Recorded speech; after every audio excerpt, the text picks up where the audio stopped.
જે ન્યૂઝપેપર દ્વારા જાણવા મળ્યું કે અમરેલીના ગામડાની અંદર એ બાળકોએ એકબીજાને ગેમની અંદર ચેલેન્જ આપવામાં એ પોતાના હાથ ઉપર કંઈ બ્લેડના એ ચેકા માર્યા છે અને આખી ઘટનાની પાછળ ક્યાંક ને ક્યાંક એ મોબાઈલ જવાબદાર છે, ક્યાંક ને ક્યાંક એ ઇન્ટરનેટ કે ગેમ જવાબદાર છે એવું આપણે પ્રાથમિક દ્રષ્ટિએ એ લાગી રહ્યું છે.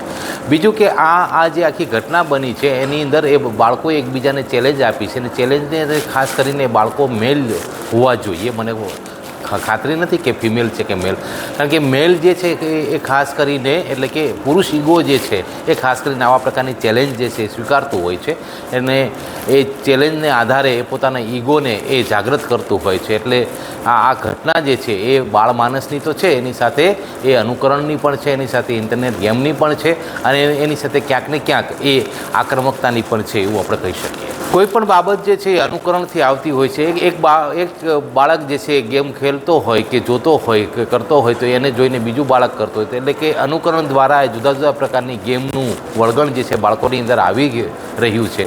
તો એને દૂર કરવા માટે તો આપણે પહેલો પ્રયત્ન એ કરાય કે કોઈ પણ પ્રકારની વળગણ કે કોઈ પણ પ્રકારના જે લાલચ જે છે ત્યારે જાગે કે એ પ્રકારની બાબતો એને ખૂટતી હોય.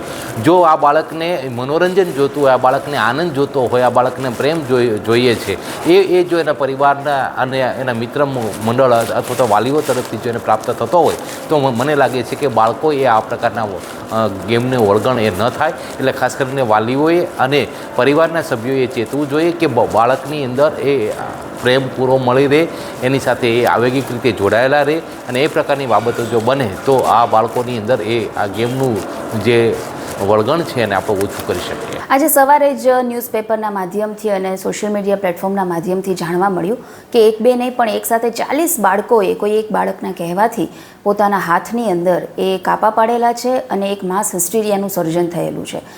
માત્ર ને માત્ર એ શાળા એ બાળકના વિદ્યાર્થીઓ માટે જ આ કિસ્સો લાલબત્તી સમાન છે એવું નથી. આ કિસ્સો એ સમગ્ર સમાજ માટે એક ચેતવણી છે કે હવે આપણે સૌએ જાગૃત થવાનો સમય આવેલો છે.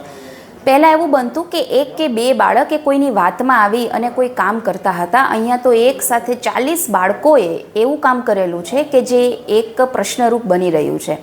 હવે આવા કેસોનું જ્યારે વિશ્લેષણ કરીએ તો આ ઉંમર જે છે એ ટોળકીની વય છે, એટલે કે મિત્ર વર્તુળની ઉંમર છે અને આ ઉંમરમાં વિદ્યાર્થીઓને પોતાના જે મિત્રો કે છે એ બાબતો એ સૌથી વધારે સાચી અને યોગ્ય લાગતી હોય છે એવું બને છે. એટલે એક કારણ એનું જ્યારે સાયકોલોજીકલ વિશ્લેષણ કરીએ તો એનું એક કારણ એ પણ ગણી શકાય.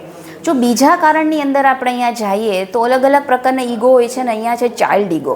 બાળકને જ્યારે એવી કોઈ ચેલેન્જ ફેંકવામાં આવે છે કે તારાથી તો આ કામ ન જ થઈ શકે તો એના કારણે પણ બાળક એ પોતે કામ કરી શકે છે એવું દેખાડી દેવા માટે, પોતે હાસ્યરૂપ ન બને એવું દેખાડવા માટે પણ એ પોતાના જીવની પરવા કર્યા વગર આવું કામ કરતા હોય છે. ત્રીજું કે અલગ અલગ પ્રકારની જે મોબાઈલની ગેમ હોય છે એમાં અલગ અલગ સ્ટેજીસ આવતા હોય છે અને એમાં ઘણી ગેમ એવી હોય છે કે તમે એમાં એક સ્ટેજને પૂર્ણ કરવા માટે તમારે અમુક પ્રકારની કોઈ માહિતી અપલોડ કરવાની હોય છે, અમુક પ્રકારના વિડીયો અપલોડ કરવાના હોય છે તો જ તમે નેક્સ્ટ સ્ટેજ ઉપર પહોંચી શકો છો. તે નેક્સ્ટ સ્ટેજ ઉપર પહોંચવા માટે પણ આવું કામ નથી થયું ને એ પણ જાણવું ખૂબ જરૂરી છે. એટલે અહીંયા એક બાળકનો વાંક નથી, અહીંયા એ 40 બાળકનો વાંક નથી, વાંક એ આપણા સૌનો છે કે આપણે યોગ્ય સમયે જાગૃત નથી થઈ શક્યા. બાળકો મોબાઈલમાં શું રમે છે, શું જોવે છે એ વાલીઓ ચેક નથી કરતા અને એના કારણે પણ આવી સમસ્યા ઉત્પન્ન થતી જોવા મળે છે. સાંજ સમાચાર ફેસબુક પેજને લાઇક કરો, વિડીયો શેર કરો અને વધુ વિગતવાર સમાચાર માટે sanssamachar.net વિઝિટ કરો.